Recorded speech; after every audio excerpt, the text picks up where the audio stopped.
So hello everyone, and thank you for joining me today for our talk on detoxification. It's a topic that I've been speaking on for many years, and today my goal is to really give you some highlights that are beyond the usual, and a little bit of a bigger understanding of the importance of detoxification. And so today we will talk about spring detoxification. So at some point I will differentiate between a spring detoxification and a fall autumn detoxification. We'll talk about the principles of detoxification, about the different detoxification processes that are happening in our body, and how to look at detoxification as an ongoing process, and how to look at it as a targeted, seasonal, periodical, focused process. If I had to look at detoxification as a big picture, you will see I call it detoxification, transformation, and healing, which was the name I used to use for my retreat before open heart medicine. And the reason is that detoxification, letting go, releasing, is at the basis of everything. We come to this world and we take an exhalation and cry. We let go. We release the fluids from the lungs. The lungs open. We end our life. We take an exhalation. Our exhalation is twice as long as our inhalation. The lungs naturally, if we paralyze the muscles, will exhale and collapse. So the letting go process is at the basis of every movement. Only once there is a detoxification process, there is room for transformation. And then it can lead to nourishment and healing. So these are really at the basis of the understanding of detoxification. And within the detoxification, we are going through a process of preparation, a process of exposure of binding, a process of discharge and elimination, and a supportive process. So I want to cover some of these, and then I'll go into some additional pointers that I prepared. So in general, before we dive into this, I want to a little bit look at the process of detoxification. As I already mentioned, detoxification is a process of letting go. There is a physical, biochemical detoxification. And when I say physical, when we exhale, we let go of carbon dioxide and of other molecules in our body that dissolve into the blood and can be released, with the air. We are actually detoxifying them. We are detoxifying through a lot of chemicals and toxins through the stool, through the urine, through the sweat. So this is the physical detoxification of our whole body. And if you think about it, what is being eliminated is a result of many earlier stages letting go and detoxifying.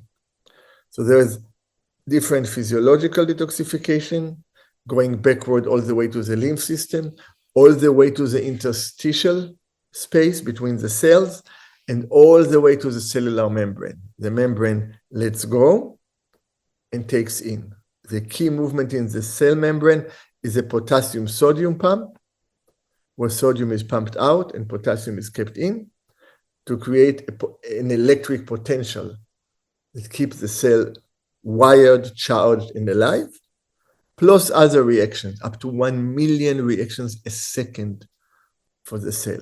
So this detoxification accumulates and goes all the way to the right heart, then get released through the lungs. So we have our whole body detoxification, we have our organ detoxifying, kidneys, bladder, urine.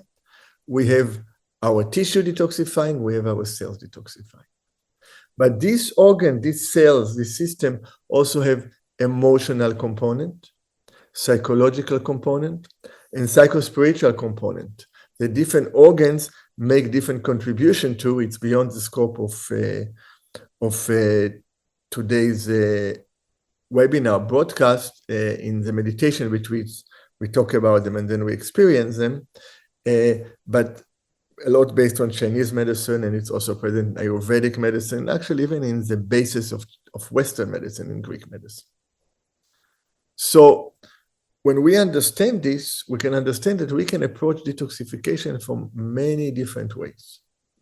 And often, when we say we're going to do a detox, we don't take the time to really think, what are we detoxifying? So within this process, I'm describing you something that is ongoing, and then we want to have an effortful, meaning beyond the natural process, a deliberate, targeted detoxification that you decide how long you want to do it, and you decide what you want to get rid of. And the process of detoxification is happening this time not just as an ongoing, very gentle, but we are pushing more stuff outside. We are pushing stuff that we want to detoxify from different areas where it's being stored to places where it can be cleaned up. And we'll talk more about it. So the first phase is really the preparation. And I want to talk a little bit more about preparation. So when we prepare for detoxification, I know from my own experience, sometimes, you know you're going to do detox for a few weeks, then you say, okay, I don't have to be so careful about my diet. But it's really good to prepare for the diet, for the detox, by starting to clean up your diet, by shifting more to an anti-inflammatory diet, classically no milk product, gluten-free, no refined sugars, no fried food. That's the basis. And start eliminating the food that are allergenic to us.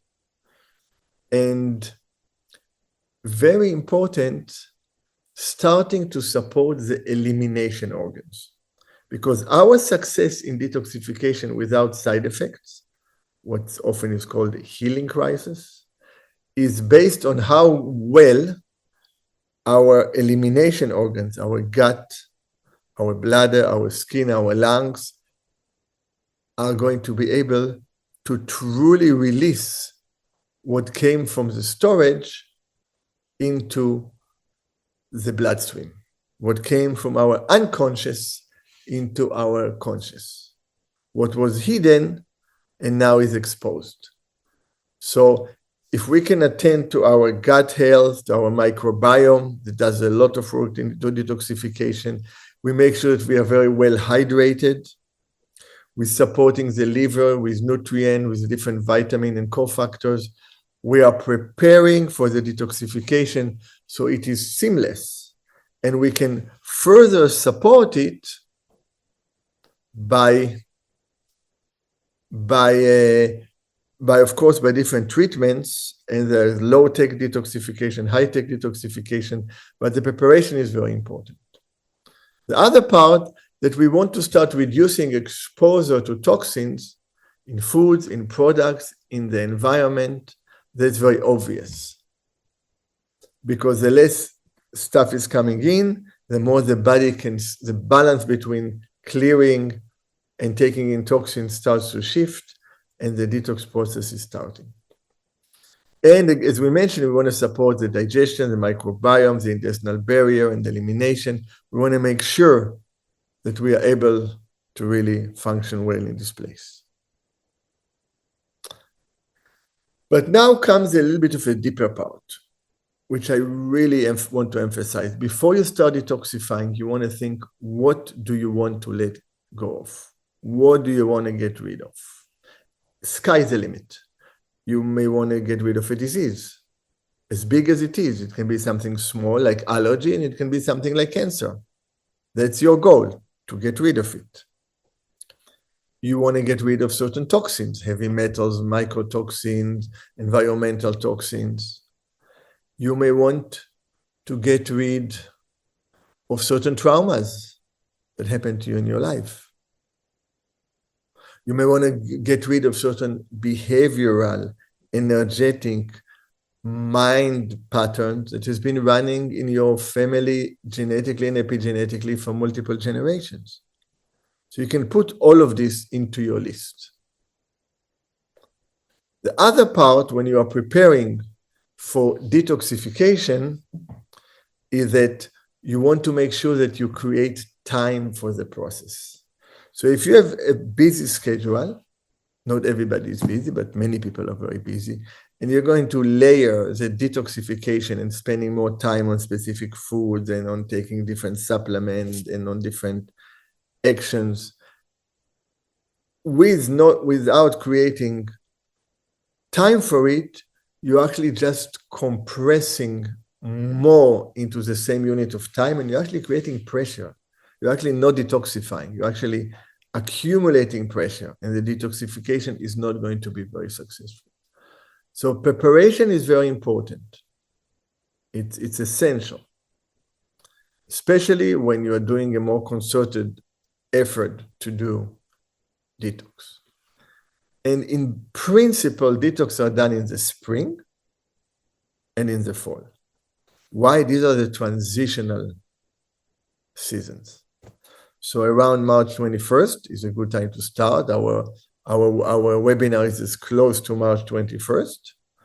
And the fall, September 21st, that's when my healing retreat in Hawaii is starting. Similar times.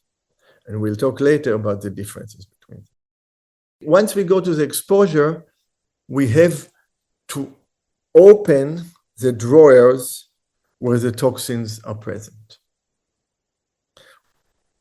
Often in the gut, we have biofilms, covers, layers, sticky layers where bacteria, toxins, mycotoxins can hide.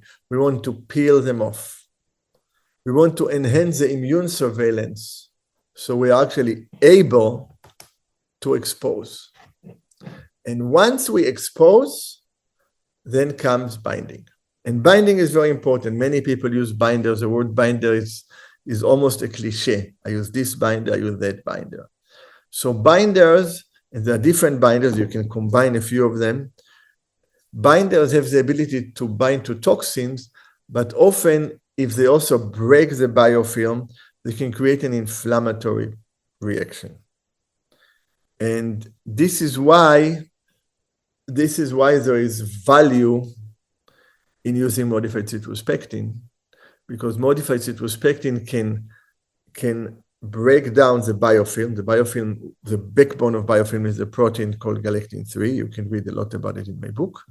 And modified cytospectin can break the biofilm, has a binding, has published binding properties, but because it binds galectin-3, which drives inflammation, which drives fibrosis, modified cytospectin will regulate the inflammatory process, and you will get a more seamless, milder in side effect detox process that is also addressing all the different health issues that are driven by galectin-3. And you're welcome to use a few binders. Some are have affinity more for positively charged metals, like modified cytospectin. Some of it have affinity for both positive and negative. Shilajit, fulvic acid, kelp, parts of kelp. So you want to have a whole broad spectrum of binding. And while you bind, you also want to replace deficiencies. So you want to give minerals. You want to give negatively charged trace elements. I want to take a step back and try to visualize the bindings. So we have these storages, and we are opening them up, and we are trying to clean them up, like opening the drawers and throwing everything on the kitchen floor. It naturally will create a reaction. So this first phase of exposing the toxins that are now leaving the cells is really phase 1 detoxification. Both happen in the liver. And it's done through oxidation, reduction, hydrolysis, and the different processes that are here. And as a result, you are getting intermediate metabolites that are oxidized, that are toxic. Therefore, if phase 1 is working too fast and phase 2, the elimination of the toxins is not working as well, we'll get side effects. So we always want to support both phase 1 and phase 2. And some of the nutrients are the same nutrients for both of them. But it's important to give enough methylated compounds to allow the phase 2 to methylate the compound, make them water soluble, and get rid of them. But within it, we can go back to my comment about preparation. When we prepare this part, the phase 2 becomes lighter, and it can absorb more stuff from phase 1. And this is why when you detoxify, you want to regulate this process.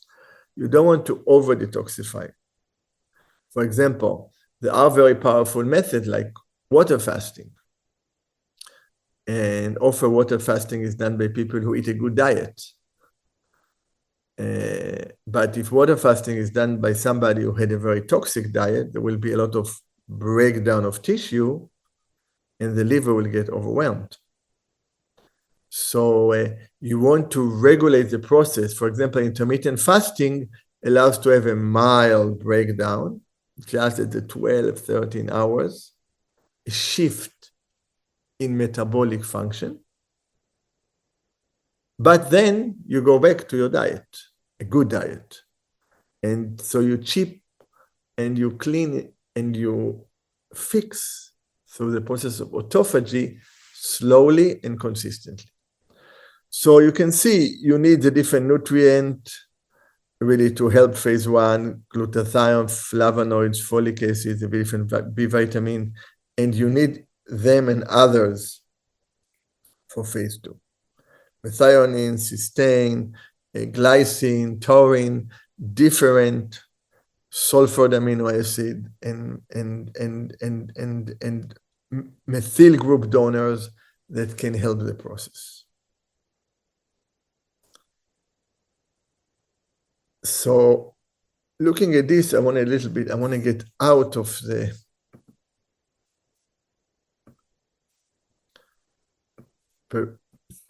slideshow and talk to you more in general about detoxification. So we discussed briefly the detox process, right? As it's happening with every breath. It is happening through the cell. The cell has a detox process with every reaction that pushes things out of the cell. And we discussed more the seasonal detoxification. When we look at the detoxification, the first thing that we talked about is what is the purpose? What are we trying to get rid of? The second part is what is the purpose of the detoxification? And this is where spring detox and fall detox are different. Spring detoxification makes the body lighter so it can move better and do more things during the summertime. The days are getting longer. We are active for a longer period of time.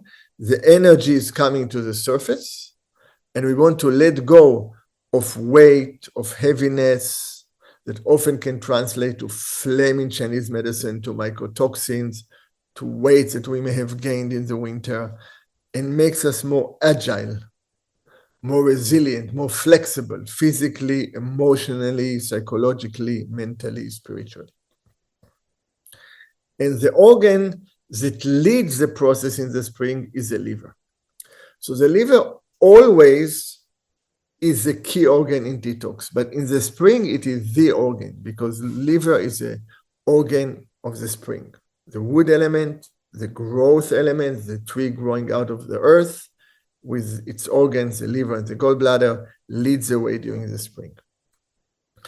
As the liver is releasing toxins, these toxins will flow through the hepatic vein and get to the heart, and from the heart they will get to the lungs. And that's often when detox is not balanced, we'll get respiratory issues and phlegm and cough and congestion. And as the blood comes back to the heart takes the blunt of the toxins, and then we can have issues like insomnia, lack of clarity, heaviness in our thinking. This is all detox that is not balanced enough. From there, it will move through our system, can affect our digestion, can affect our joints, and eventually, hopefully, it will be released through the gut and through the urine.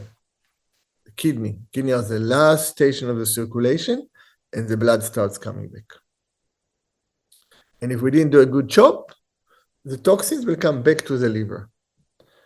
This is one of the reasons why elimination is so important, is that you don't want to take a toxin, let's say heavy metals, or a fat-soluble toxin that has been in a fatty tissue that broke down because of a catabolic diet, and now was not cleaned well, and ends up in the brain or in the heart. That's not a good exchange.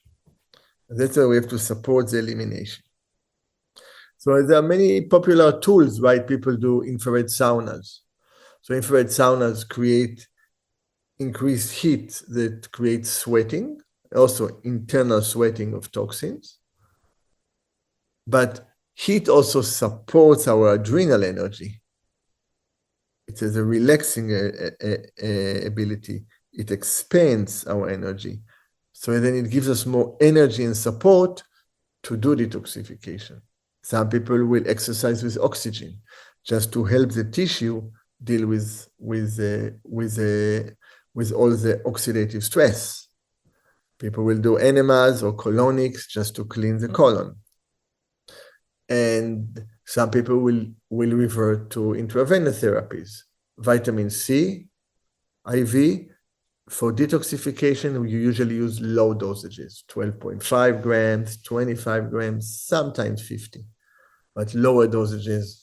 And you want to give support, for example, magnesium sulfate, because magnesium helps the circulation.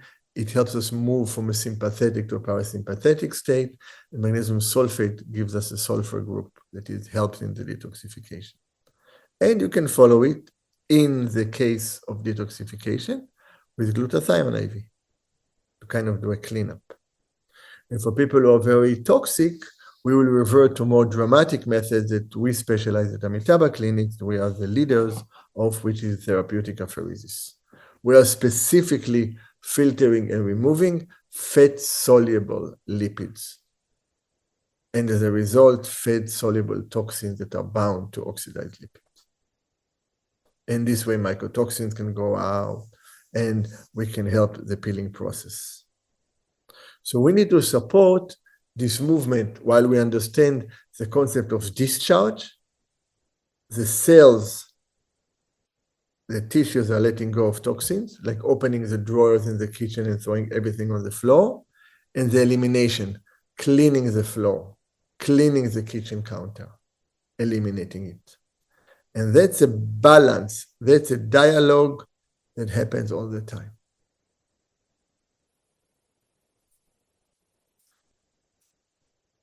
When we look at discharge and elimination, we mentioned that a lot of it is physical, physiological, biochemicals. The cells are letting go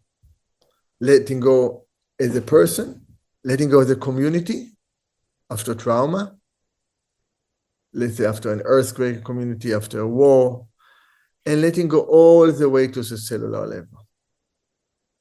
But a deeper opportunity in detox is also addressing emotional traits, psychological stuckness, and understanding the movement between the mind and the body. One simple way to do this is to engage in breathing exercises during detoxification and really take a ride on the exhalation process. You can try for a moment just to let go of your concept, just relax, doing it very short, of course. Feel your body stable, your field of experience opening, and your breathing is flowing smoothly.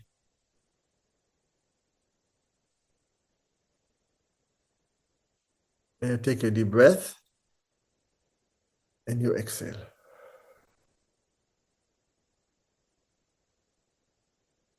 And you take another deep breath.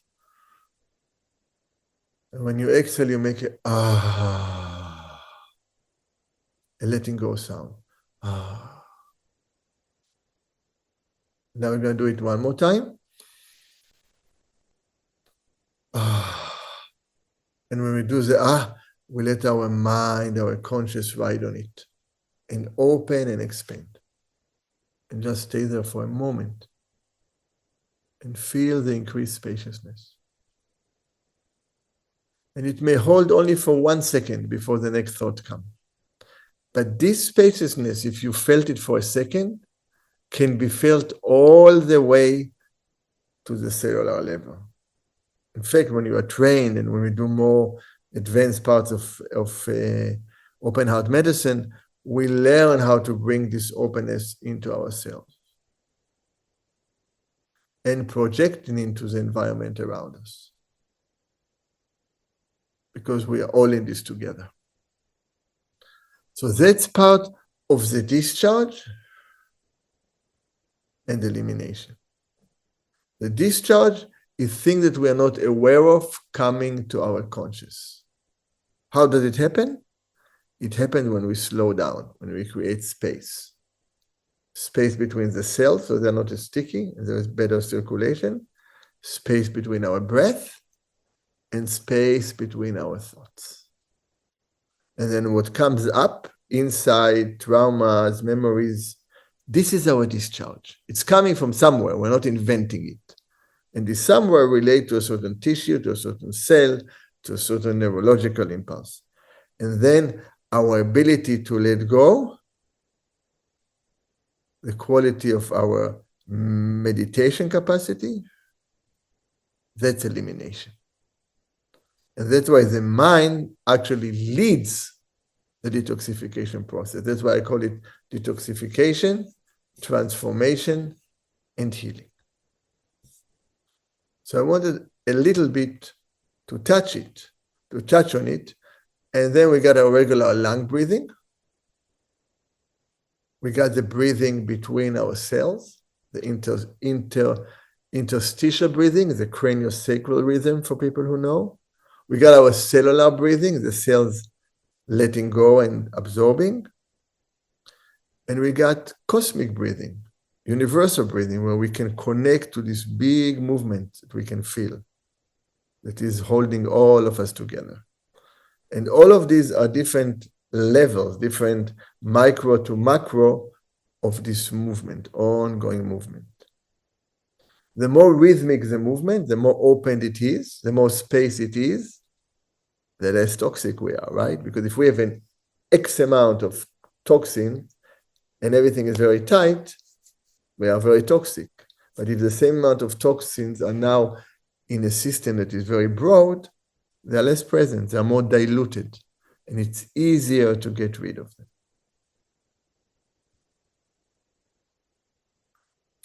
And that's in many ways, we're not talking today about galectin-3, but that's many ways galectin-3 creates a lattice formation, a sticky environment, and contribute to this toxin accumulation. And breaking it down is part of the healing. So when we do our detoxification, we want to offer supportive measures. We want to support our energy systems. So actually using certain adaptogenic herbs like astragalus, different tonics, ashwagandha, supporting the digestive system so it can produce energy in a more efficient way. but also supporting our adrenal energy, what's called in Chinese medicine our kidney chi, our essence, our capacity to deal with stressors and adapt to them. This flexibility, maintaining the rubber band, is expressed as our ability to handle better extremes like heat and cold on a physical level, different opinions on a mental level. This resilience, this flexibility allows us to navigate better between discharge and elimination. And we have to support the organs of elimination. We mentioned some methods, right? Probiotic, prebiotics, supporting the gut, supporting phase 2, etc. One of my favorite things to do in detoxification is lemon olive oil drink. The reason, it's very mild. And it is in the appendix in my book, but I'll just repeat it quickly. You can take a whole lemon, or you can take half a lemon if it's big. You cut the tip, the nipples on top and the bottom, and then you just cut the lemon into a few pieces, ideally and preferably organic lemon. You take out the seeds, and you put it in a blender together with a glass of water and 1 tablespoon of organic olive oil. And you just blend it into a drink, and then you drink it. And the best time to drink it is before bedtime. Hopefully, and preferably, you haven't eaten anything for 2-3 hours. Your digestion starts to be cleaner. The sour taste and the oil enhance contraction of the gallbladder and of other digestive hormones, cholecystokinin, and bile is flowing into the gut during the night, which correlates to the gallbladder time in Chinese medicine, 11 to 1 a.m., 11 p.m. to 1 a.m., and 1 to 3 is the liver time. So it's supporting it. And then because there's more bile, it will catch. The bile salt will catch the toxins, will not let them get reabsorbed, and you'll get rid of them. Many people who do olive oil with lemon drink report that they have better sleep. Who can do this? Practically almost everyone. If you are undergoing cancer treatment, don't do it close to chemotherapy or radiation or immunotherapy, just because the bodies already have enough of struggle getting rid of toxins. You don't want to throw more wood into the fire. And people, so that's really the one key indication. And the other one, people have gallstones. We don't want the gallbladder to contract and then stones to be thrown and block the common bile duct. It's not a problem to do if your gallbladder is out, because you're still excreting bile straight from the liver. So that's a little bit about the importance of this drink. The other part is coming out of a detox. Just like coming out of a retreat, just like coming out of a vacation, you want to come gradually. So if your detox program was at 10, you want to take it down to 8, 7, 6, 5 for a significant amount of time. It depends really how long you did your detox. If you did it for 2 weeks, you had 2-3 days. And then you want to keep a good diet, a clean diet, a more low-calorie dense diet. That's important because the detox process is still working. You want to take a ride on it for another few days or weeks until it adjusts itself. And allow the insight, allow the processes that are happening from the detox to settle into your body. A few adjuvant tips for detoxification. Create time and space for detox. Don't add it to your busy schedule. Detoxification times are ideal times to meditate. And make sure that in the meditation, there is an active process and there is a time of let go, of no effort. As much as you can, have no effort in your mind. It takes a lot of training. The reason? The effortful part is discharge. letting go from the cells. And when you really relax, the elimination happens. We see it in the pulse, the part between the contracting pulse, when you feel it, and the gap until you feel the pulse again. You see it in the heartbeat between the systolic and the diastolic, the relaxation. After a cell contracts, it relaxes. So you allow yourself to do the time. If you follow the right guidelines for detoxification, you will find that you have very few side effects, if at all. And supplement like modified citrus pectin, supplement like medicinal mushrooms, support of different cofactors, B vitamins, mineral, trace element, fulvic acid, having the right amino acid that support glutathione production. And we didn't mention it enough, very, very good hydration. So you start your day with 2 cups of water, and 2 cups of water before every meal, and 2 cups of water before bedtime and in between. So you really want to have 2 to 3 liters if you're a woman, and 2.5 to 4 liters if you're a man. You want to be well hydrated. So there's a better communication in the body, and the discharge is flowing better in the bloodstream and doesn't get stuck and create hyperviscosity. And heat will very much help. From a point of view of eating, it is recommended to do intermittent fasting during detox, and it may be worthwhile to take one day and do a 24 hours water fast, just to go, but not right away. You start the process, you're in it a few days, you start feeling that you are lighter, and then you do this, and it allows a faster elimination, a faster discharge. So this is something that definitely I recommend, something that is definitely beneficial. Within this, you want to make sure that your body is supported.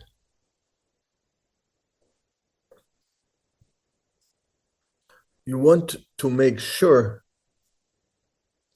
that the adrenal is supported, that your body is able to go through the detoxification process. And again, in the springtime, the detoxification is more physical. If the liver is in good shape, it can handle the detox.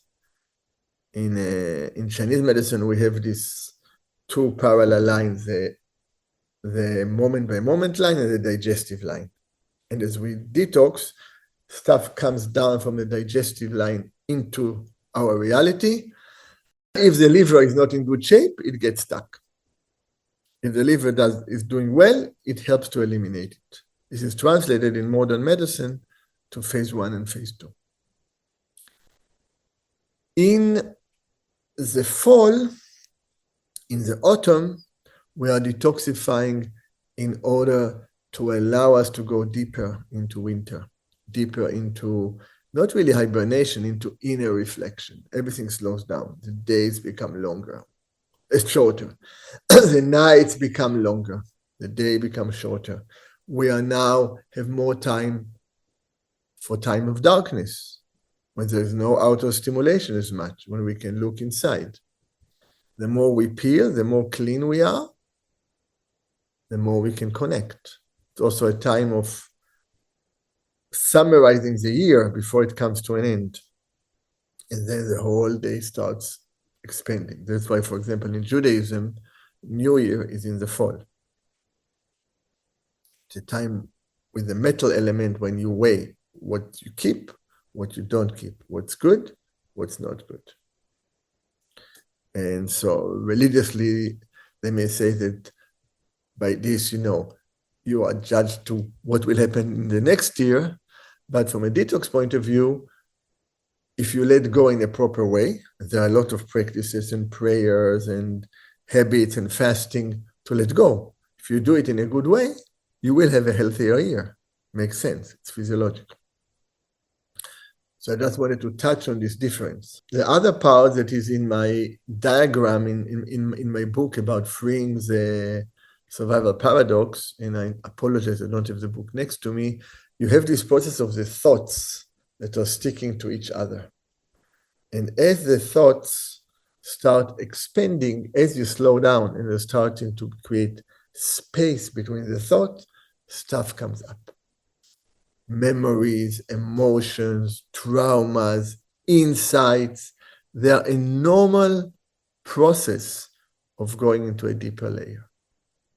This touching deeper layer is a natural response to detoxification, to creating space. How we react to what comes up, that's the quality of meditation. Meditation is not what you experience, is your relationship with what you experience. How we react to symptoms that come during detoxification,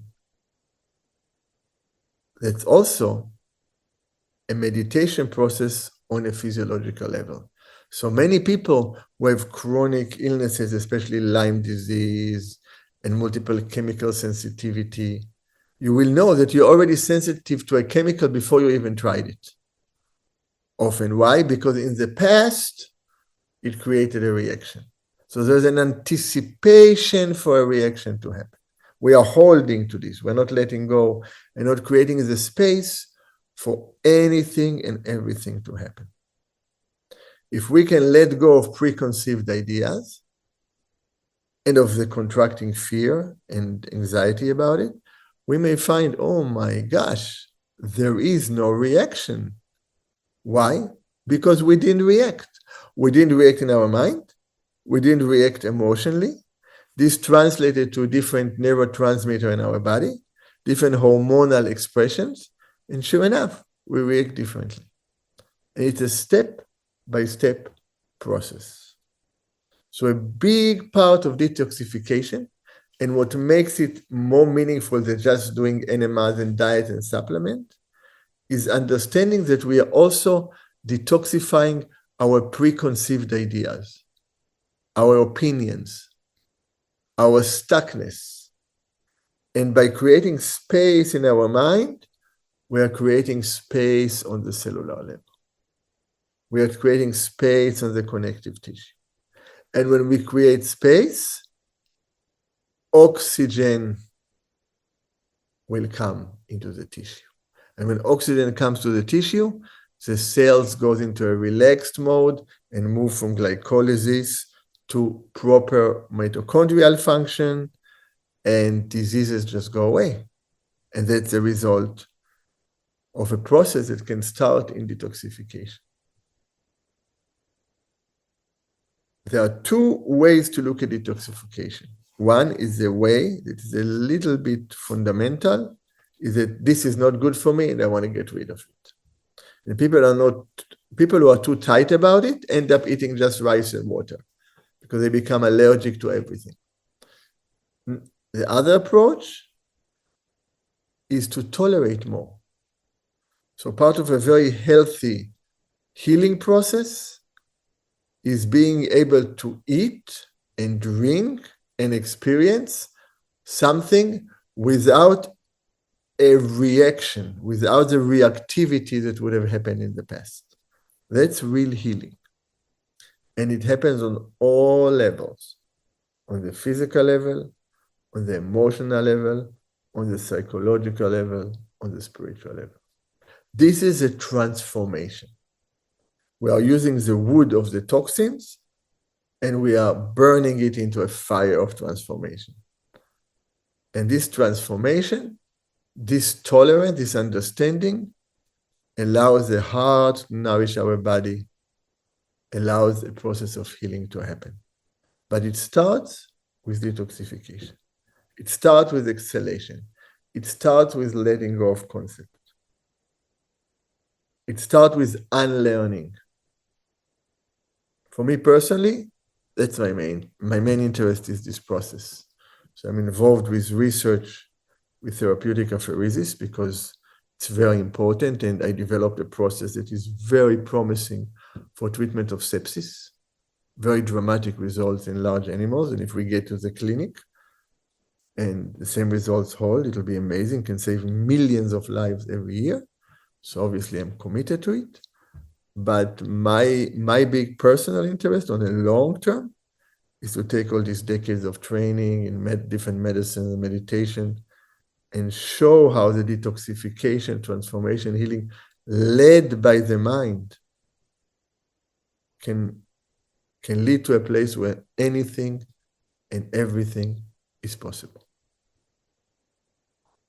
So it starts step at a time. For us, the very simple way is prepare for your detox. Think what you want to get rid of.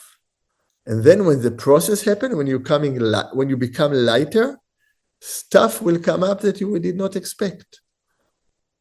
Don't push it away. Just accept it, be open to it. If we accept it, we are connecting with our healing potential. Why? Because the heart accepts everything. And once the heart accepts, it connects with the universe. The biggest detoxifier. It takes everything. Think how much pollution the outside environment is willing to take. Each of us will die in a fraction of a second. And once we do this, then we can nourish without discrimination. In order to nourish without discrimination, we need space, so there are no blockages. That's another role of detoxification. So as I share with you different webinars and broadcasts, and I start teaching more meditation and healing and open heart medicine, I'm going to try to bring it to the mind, try to bring it to being opened for change to happen. It's very simple because everything changes all the time, regardless if we believe in it or not. Nothing is permanent. There is nothing that stays the same. Everything changes all the time. The only certainty is that everything is changeable. Nothing else is certain. Whatever was a moment ago is different now. It's going to be different in a moment. That's flow. When we are stuck, we lose the connection with the flow. Detoxification is the first door to start the healing process. Detoxification, transformation, and healing. And within it, we discussed preparation, exposure, what we want to get rid of. Let's expose it in a gentle way, bind it, discharge it into the system and eliminate it, and support the body in the process. And then close your healing session. Close the 2 weeks with a few days of adjustment and with a sense of gratitude for the opportunity that you had. So I have really just a few minutes. I want to look at some questions quickly and see if I can pick and choose some stuff. Yeah, so somebody asked me if we do therapeutic plasma exchange. It's very interesting. So plasma exchange is a process where you throw away the plasma and you put in new fluids with electrolytes, with albumin. So plasma exchange traditionally, medically, is a process that was done only in hospitals. It's a harsh process. It is now going through a wave of being done also in clinics, in integrative medicine. I'm a little bit responsible for it, but indirectly, because I actually do therapeutic apheresis, where we separate the plasma from the cells, and we selectively take out only the bad things. So it's much easier on the body. But this process is available just for traditional doctors, and for me, because of my work and research on apheresis, I got an NIH grant, I work with multiple centers, etc. So now there's a big movement toward plasma exchange. Plasma exchange is important, it is a role, but it's also a little bit throwing the baby with the water. So it's depleting. So you have to be very careful how you really do it.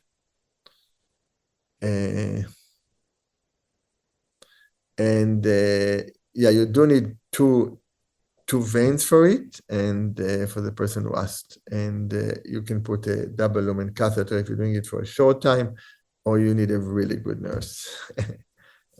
I'm pretty fortunate in Amitabha Clinic. So somebody asked me, about my products. So these are not my products anymore. I developed them. I'm proud of them, especially modified to speaking, but sold Econogenics. It's not mine anymore for about a year now. And I still recommend strongly the Econogenics product. I think that Pectosol modified cyclospectin is a must for every person because galectin-3 drives so many illnesses. So this is like the foundational product that I would recommend. And somebody asked me, do you recommend a liver detox prior to a gut colon detox? You really do it together. So actually, if you just do, for example, enemas, or you just work on your microbiome, or you use something very gentle for the gut, then you're preparing the gut for detox. But if you really do a deeper process, like let's say colonic, then you're pushing, there's an effect on the system. And so you want to make sure the liver can handle it. But ideally, they are done together where the gut is supportive as a main discharge organ in the body. You know, it has a bigger surface, actually, if you look at all the villi, you know, the folds. And you can start it before to support and during. How many days do you need to detox and do your retreat, do detox? So the detoxes depend on how much time you have. You can do a 1-day detox. You can do a 3-day detox. You can do a 1-week detox. It's nice to correlate it to the season. And if you don't have this opportunity, to the moon cycle, like from the full moon, moving to the new moon. As the moon is getting smaller, then you do the detox process. Once the moon starts becoming bigger, it's more the nourishment. Same with menses, with menstrual cycles. So you want to correlate it. In our retreats, we definitely do detox. Now we do it in a mild way. So we try to do the lemon olive oil, but there is no gluten. We try to do intermittent fasting. And if it's the right environment and weather, like juicing or high greens in the morning, and no food for a few hours before bedtime. So in the retreat, we have the first detox is that you do it away from home. So you leave your regular environment and you create a supportive environment which really becomes your discharge and elimination. Whatever you're discharging, you got the support to be able to get rid of it. And within this, we combine specific diets. For example, in the upcoming Hawaii retreat in September, it will be more Ayurvedic based and vegetarian. And we also do Qigong and yoga and breathing exercise, and we spend time outside. And usually we try as much as possible to meditate during sunrise and sunset. So we experience the changes in light as it allows changes to happen inside. And then we do very deep detox. So some detox we do in the first 4 days, but in the longer retreat, we do very deep detox, multi-generational detox. Things that happen are kind of like wild stories. That's why I won't share them in public. Things that you will be hard to believe. But we really go and we detox all the way to ourselves, because every person that has ever affected us, every person that we think about or we know is registered in our body, either genetically or epigenetically. So as we exchange and create a transformative process of letting go, of exchanging suffering, pain, disease with love, compassion, and healing, we learn to do it internally. That's a unique process of open heart medicine, kind of exclusive. We take a meditation called Tonglen, and I had an insight about how to do it inwardly. And the insight was right here on the beach where I'm going to do my retreat. So it's very special. How to prevent reabsorption? That's a great question. So first of all, if we don't eat sticky foods and the gut is working well and the microbiome is functioning well, it will happen on its own. And that's why we are picking a little bit of fermented foods and cooked food and food with spices that are present in Ayurvedic diet, and some fresh juices. So that's, and a lot of fruits, and greens. That's one element. The other is using binders that will prevent reabsorption. So seaweed, kelp, alginates, glyphosate as it, other products as it, modified citrospectin. And the lemon olive oil is really good because that's exactly what it does.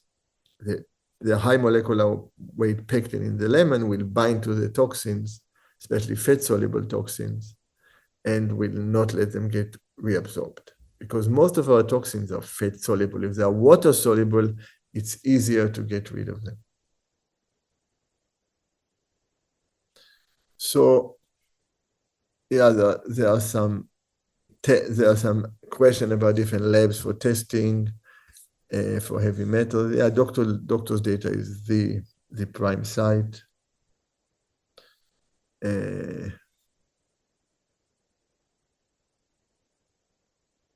So when it comes to detoxifying heavy metals, modified citrospectin is very important. Modified citrospectin with alginates combination is very important.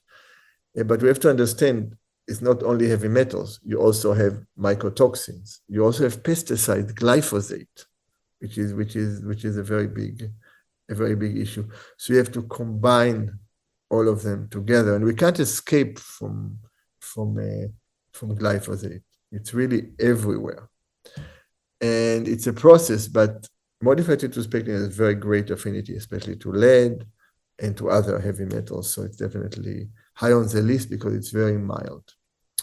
So wow, there's a question about infrared saunas. So there are a lot of infrared saunas became very popular in the last 3, 4 years, 5 years. I've been involved in heat therapy, in systemic heat therapy, in systemic hyperthermia that is done for cancer for decades. I don't do this anymore, so I can talk about it. We actually did whole body hypothermia for many years, 104 degrees, sometimes a little bit longer, higher, and for a few hours with different IVs. So infrared has a different purpose. If you raise your temperature to 38.5 to like 102, 101.5, you are now enhancing your immune system.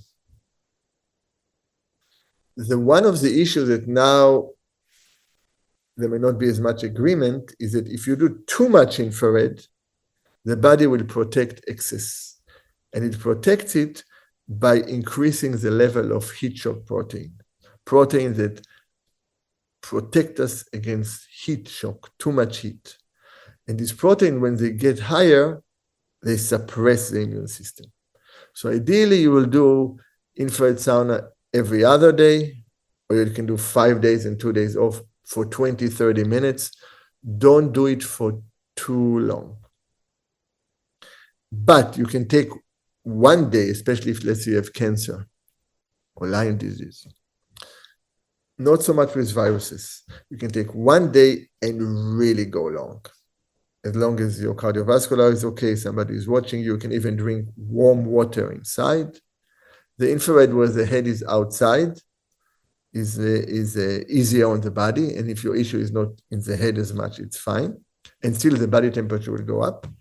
And you really stay for a long time, as long as you can, an hour and a half. You hydrate with warm water. So you don't cool your body, but you're hydrating. And then you don't do any heat for a few days, even for a week. So this becomes a therapeutic heat therapy. So you combine both. But again, it's very individual, and you really have to work on it. Wow, there are so many good questions here. You know what I will do? These are phenomenal questions. I really, really, really appreciate. And they also reflect some new trends in integrative medicine, some which are great and some that, at least in my humble opinion, are not as great. I think this deserves more than me taking the last, I'm already past my time. It deserves more than me rushing through it. So we'll accumulate these questions and answers, and there will be a big part of April's session, just because detox is the essence of our health. And with this, I want to thank everybody for joining me. And may you have a month of health and vibrant time. And anybody that needs help, may they find it. So thank you, everybody. And I will see you in about a month. I don't know when exactly, in April, around the middle of the month. Thank you, everybody.